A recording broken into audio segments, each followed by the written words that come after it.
You're rocking with the MLBbro Show, where we bring you the latest and greatest in black and brown baseball players.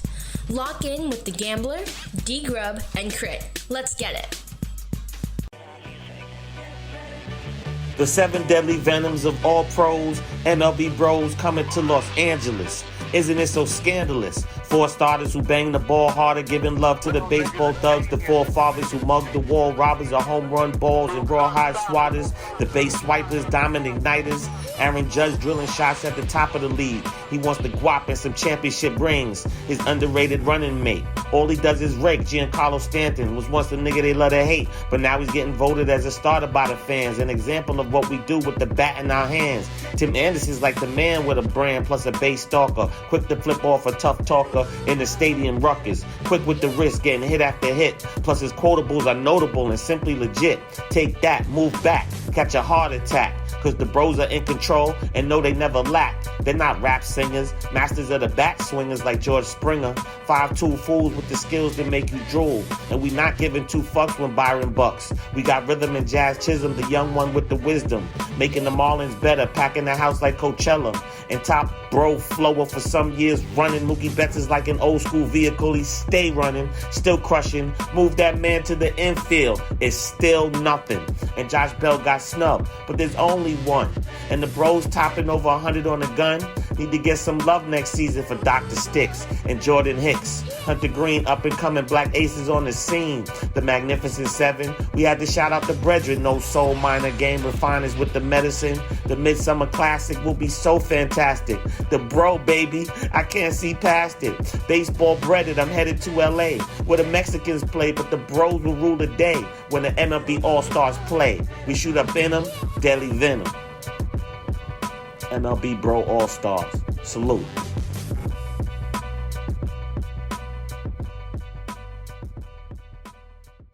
Extra base power. What's up, everyone, and welcome back to another week of Extra Base Power here on the MLBbro Show podcast. It's Crit here with you once again, like I am every week, bringing you some of the best things that I'm seeing for black and brown players throughout the game of baseball this week. So first up this week, an update on something that I think we all wanted to see this season was whether or not Cedric Mullins could follow up his 30-30 campaign from last season with another good performance this year, and whether or not Akil Baddoo will live up to his nickname of the real deal. Well, so far the results have been mixed, but they started trending in a better direction. Mullins perked up a lot during the month of June, hitting .303 with 9 doubles, 13 RBI, 5 stolen bases, and an OPS of .776. He started off July pretty decent as well, so it looks like he's started to figure things out.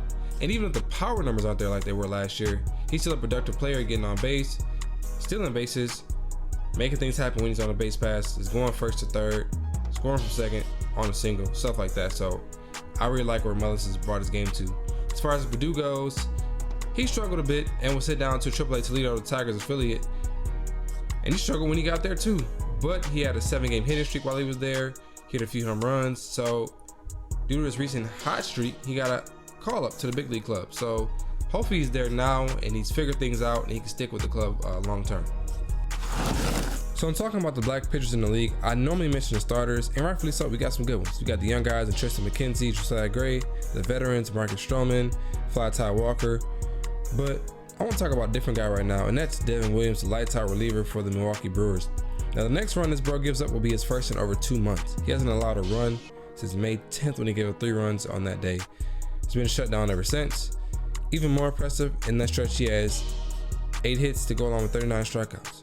So we gotta show some love to this bro in what's been an all-star campaign. But unfortunately, he was snubbed from the all-star game this season, which is ridiculous if you ask me. So no one's gonna show our guys love, we gotta show our guys some love.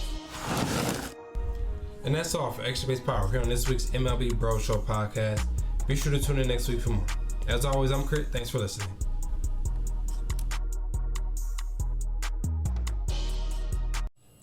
It's those classic hits with David Grubb on MLBbro's podcast. It's those classic hits with David Grubb on MLBbro's podcast.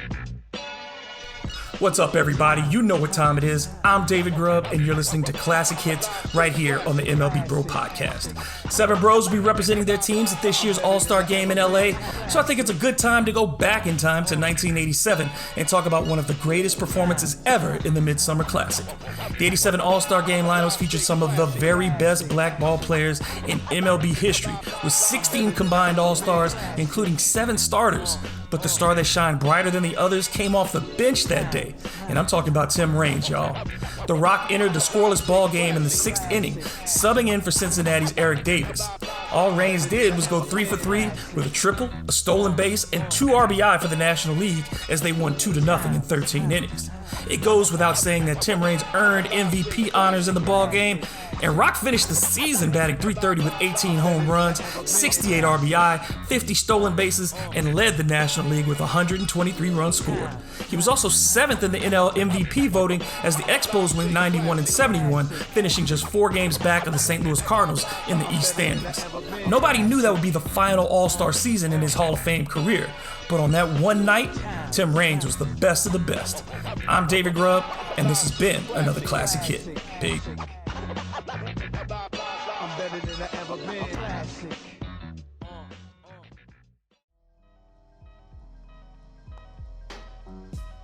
With at least 2 managerial openings coming up this offseason and Major League Baseball wanting to make strides with minority manager hires, former Houston Astros manager Bo Porter would seem to be the perfect fit for either the Los Angeles Angels of Anaheim or the Philadelphia Phillies next season.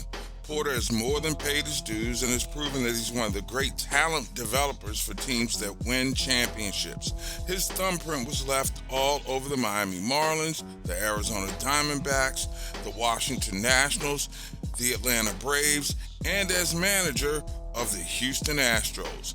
In D.C., he was instrumental in developing all-stars such as Bryce Harper and Anthony Rendon when the team was struggling and the Nationals were blossoming into East Division contenders in Houston. Porter helped mold young Astros Jose Altuve into all-stars and navigated them through the growing pains of a massive rebuild before getting unceremoniously dismissed after building them into a championship-caliber team that won the tainted 2017 World Series under disgraced manager A.J. Hinch, who ironically was found to have cheated, although has gotten a second chance to remake himself as manager of the Detroit Tigers.